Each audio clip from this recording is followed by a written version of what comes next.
ಕಾಣ ನಿನ್ನ ಹೆಸರನ್ನು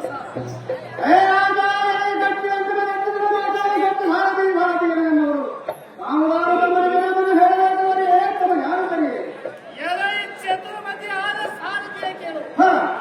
ಈ ಚತುರ್ದಶ ಜಗತ್ತಿನೋಳು ಅತ್ಯಧಿಕವಾದ ಮೃತ್ಯು ಜಗತ್ತಿನೋಳು ಮೃತ್ಯುಂಜಯನ ಕರ್ಣದಿಂದ ಕಾಮಧೇನು ಬೆಲ್ಪಲಕ್ಷ ಚಿಂತಾಮಣಿ ಮೊದಲಾದ ಪಂಚ ಪರುಷಗಳನ್ನು ಪಡೆದು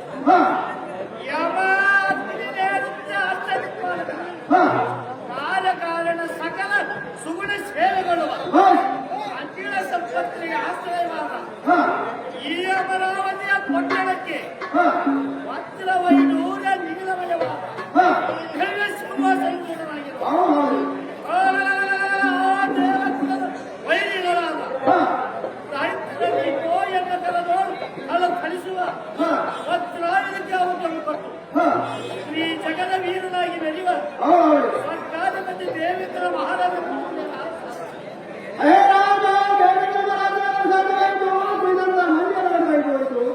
ನಿಮ್ಮ ಅಂದವಾದ ಕಾರಣದಲ್ಲಿ ಎಲೈ ಸಾರಥಿ ಸುಪ್ರಾಪುರದವಳು ಇಪ್ಪಣ ಬಡಿಸುವ ಚತುರಂಗ ರತ್ನ ಮುತ್ತಿನಕ್ಕಿಂತ ವಿಸ್ತಾರವಾದ ಈ ಸಮಸ್ತಾನಿಗೆ ಬಂದ ಕಾರಣವನ್ನು ಸತ್ವಗುಣದ ದೇವಗುಣದ ಸತ್ಕಾರ್ಯವನ್ನು ಕೈಗೊಂಡು ಪಿತೃಯರ ಚಿತ್ರ ಪ್ರೇಮಕ್ಕೆ ಅನುಮತಿಯಿಂದ ಸದಸ ಸಲ್ಲಾಭಗಳನ್ನಾಡಿ ಸಂತೋಷದಿಂದ ಕಾಲ ಕಳೆಯುವುದಕ್ಕೆ ನೀವು ಮಾಡಲಾಗಿ ಬಂದಿಯ ಭಾರತಿ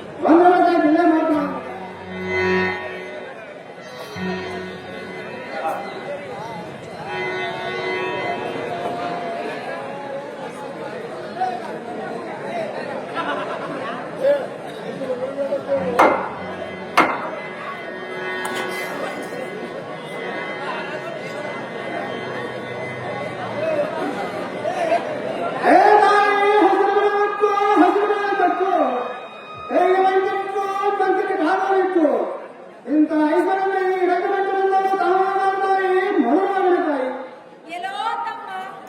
ಆನಂದದಿಂದ ಬಂದವರಿಗೆ ದೊಡ್ಡ ಕರೆಗಳನ್ನು ಜೋಡಿಸಿ ಹಿತವಾಗಿ ವಂದಿಸಿ ಮಂದಿಸಮಿದನಾಗಿ ಮೊದಲ ಭಾಷೆಗಳನ್ನಾಡುತ್ತಾ ಭಯದಿಂದ ವಯ್ಯಾರ ತೋರುತ್ತಾ ಬಂದವರು ದಾಯನ್ನು ಕೇಳುವ ನೀನು ದಾರದಂತ ಎನ್ನ ಮನಕ್ಕೆ ಆನಂದ.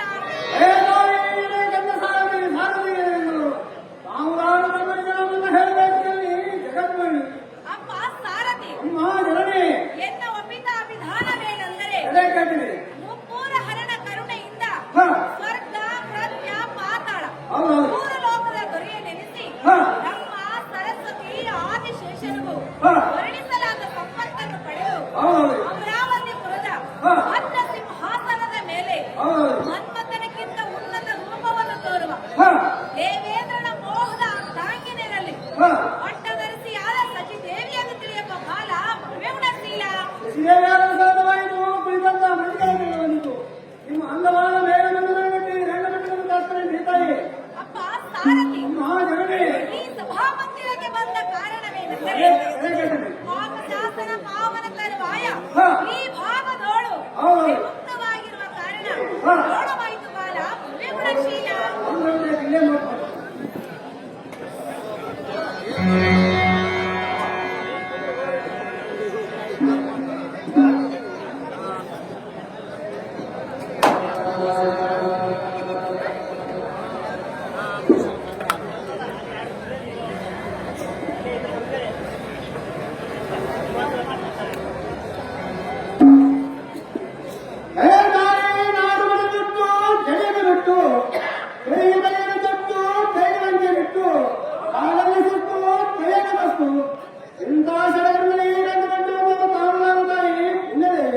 ಎಲ್ಲೋ ನರಶಿರೋಮಣಿ ಮಧುರ ವಚನಗಳಿಂದ ಸೂಕ್ಷ್ಮತೆಯಿಂದ ಕರಜೋಡಿಸಿ ಬಂದವರಿಗೆ ದಾರನ್ನು ಕೇಳುವ ಪುರುಷ ನೀನು ದಾರು ತಂದ ಎನ್ನ ಮನಕ್ಕೆ ಆನಂದ.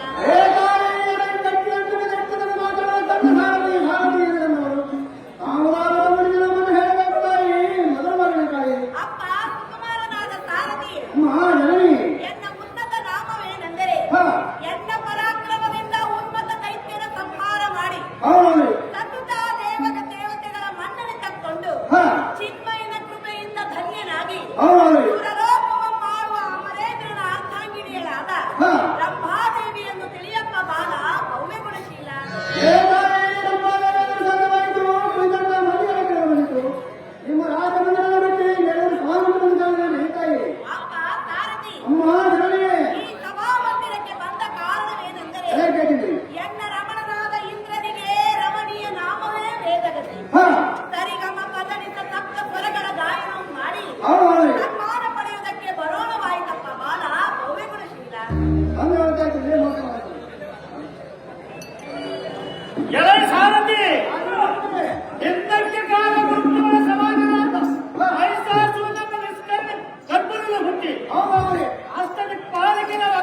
ಮೆಚ್ಚಿ ಅಟ್ಟಾಸದಿಂದ ಮೆರೆಯುತ್ತಿರುವ ಆ ಕೂಡಲಿನವರು ಅನಂತ ಮಹಾಮಹಿಮನಾದ ರಾಜರಾಜೇಶ್ವರಿಯು ಥಟ್ಟಿನ ಅವರನ್ನು ಸಮರಿಸಿ ಸರ್ವದೇವತೆಗಳಿಗೆ ಸೌಖ್ಯವನ್ನು ಮಾಡಿದರು. ಆ ಮಹಾಮಾರಿಯ ಕರುಣ ಕಟಾಕ್ಷದಿಂದ ಶ್ರೇಷ್ಠದಿಂದ ಪ್ರಚರಿಸುತ್ತಿರುವರು.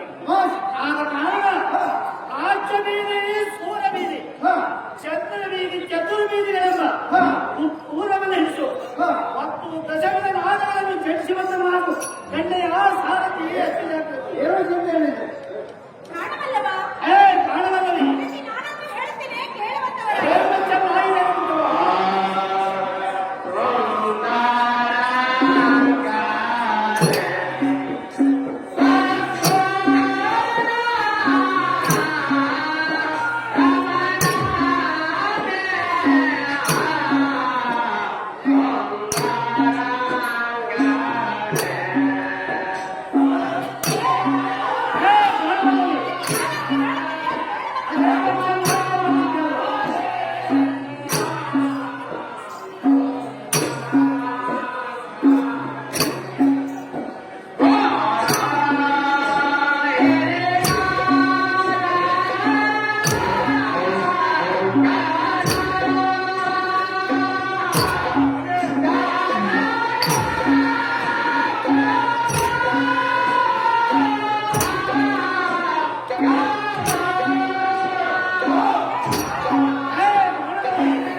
ಪೂರ್ವದಿಂದ ಪಶ್ಚಿಮ ಹಾಕುವವರೆಗೆ ಗಮನ ಮಾಡುವರು ಪವಿತ್ರ ದೊಡ್ಡವರ ಕೆಲಸ ಅವರವರ ಪುಣ್ಯ ಪ್ರಭಾವದಿಂದ ನೆರವೇರುವ ಹೊರತು ಅನ್ಯಥಾ ಜನ ಬೆಂಬಲದಿಂದ ಪ್ರಯೋಜನದಿಂದ ನಮಗೆ ಹೇ ಪ್ರಾಣಕಾಂತ, ಹೇ ಪ್ರಾಣವಂತ ಇಂಥ ಮಹಾರಾಜನ ಕೇಳು. ವೇದಕ್ಕೆ ಅಗೋಚರವಾದ ಶತಪಂದು ಶಂಕರೇಂದ್ರನ ಕರುಣೆ ಎಂಬ ದೇವ ಧ್ವಜ ನಮ್ಮ ಪರದಲ್ಲಿ ನೆಲೆಸಿದ ಕಾರಣ ಇನ್ನು ಮೇಲೆ ನಮಗೆ ಯಾತರ ಬರುವುಂಟು. ಹೇ ವಲ್ಲಭ, ಹೇ ವಲ್ಲಭಿ ಇದಕ್ಕೆ ಆಧಾರವೇನೆಂದರೆ ಅದೇನು? ನನ್ನ ಪೂರ್ವ ಪೂರ್ವ ಮಧುಕರಮಯ ದೃಶ್ಯ ಕೋಣ ಭಾನ ನಸ್ತರ ಹೃದಯ ಹಿತಕರ ಸ್ವಯಂ ಪ್ರಂ ಪಿಡಂ ಜಾತಕ ಸ್ವಯಂ ಸಕಲಂ ಬೃಹೋ ಅಖಿಲಕ್ಕೆ ಪ್ರಿಯ ಶುದ್ಧ ಕರ್ಬೋಧನ ಮಾತೆ ಮವಿತೆ ಕರುಣೆ. ಆ ಹೇ ವಲ್ಲಭ, ಹೇ ವಲ್ಲಭಿ ಇದರ ಅರ್ಥವೇನೆಂದರೆ ಅದೇನಿರುವುದು ಮಲ್ಲಿಗೆ ಹೂವು ಸಂಜೀವಿನಿ ಭ್ರಮರ ಪಕ್ಷಿಗಳಂತೆ ಚಂಚಲಾಕ್ಷಿ ಕುಡಿ ನೋಟಕ್ಕೆ ಅಪ್ಪವಾದ ಮಾನಸ ಜೀವಗಳಾದರು. ಆ ಜಗನ್ನಾಥ ಮನ್ಮಥನೆಂದರೆ ದೇಹವಿಲ್ಲದವರು, ಪರರ ಸಹಾಯವಿಲ್ಲದೆ ಒಬ್ಬಟ್ಟಿಗಾಗಿದ್ದ ಕಾಲಕ್ಕಾದರೂ ಈ ತ್ರಿಲೋಕವನ್ನು ತನ್ನ ಮಾಯಾಜಾಲದಿಂದ ಮರಳುಗೊಳಿಸಿದ್ದಾನೆ. ಈ ಫಲವು ಸುತ್ತ ಕಾರ್ಯದಿಂದಲ್ಲದೆ ಮಿಕ್ಕಿದ ಸಾಮರ್ಥ್ಯಗಳಲ್ಲ. ನನ್ನ ಪುಣ್ಯ ನನಗೆ ಲಭಿಸುವುದು ಕಾರಣ ಸದ್ಗುಣವಂತ. ಇದಕ್ಕೆ ನಾನೊಂದು ಹೇಳ್ತೇನೆ, ಕೇಳಬಲ್ಲ. ಚೆನ್ನಾಗಿ ಕೇಳಬೇಕು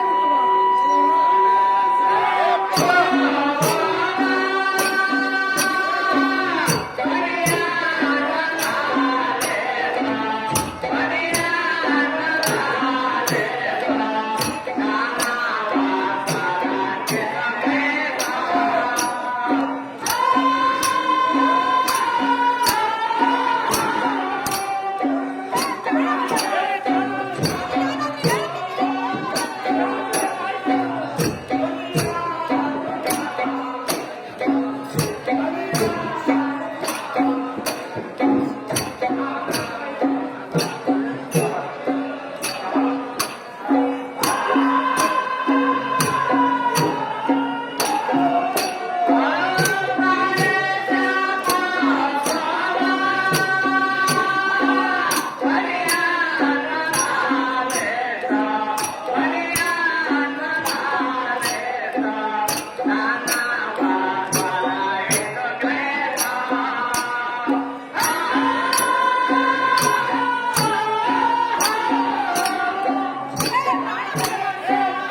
ಕಾಲಕ್ಕೆ